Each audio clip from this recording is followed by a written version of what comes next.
suis l'enfant de l'ombre, du silence et du sable. Le cri d'un peuple oublié qu'on dit incapable. Et je reviens, les pieds nus dans la boue coloniale, avec les mots brûlants d'un retour brutal.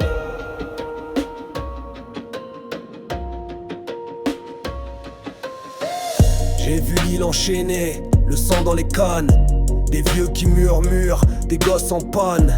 La mer comme un cercueil, des rêves à l'encre. Le soleil tape fort sur des âmes blanches et noires. Je suis né là dans la torpeur, des silences lourds, où la misère danse sous les tambours sourds. Mais mon cœur, volcan éteint, crache des mots flammes. Chaque vers une machette pour couper les drames.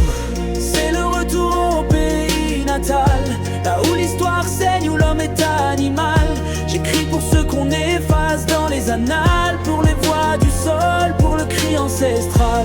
C'est le retour au pays natal, là où l'histoire saigne, où l'homme est animal. J'écris pour ceux qu'on efface dans les annales, pour les voix du sol, pour le cri ancestral.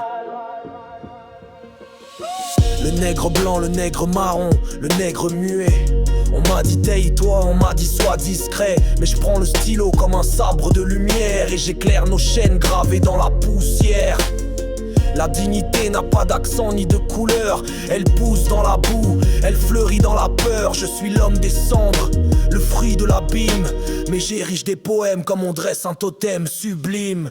Écoute, je suis de ceux qu'on vendait à l'unité, de ceux qu'on baptisait pour mieux les effacer. Mais je reviens, viscère grand ouvert, avec la mémoire comme arme et la rage en dessert.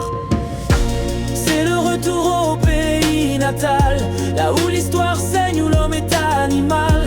J'écris pour ceux qu'on efface dans les annales, pour les voix du sol, pour le cri ancestral. C'est le retour au pays natal, là où l'histoire saigne, où l'homme est animal.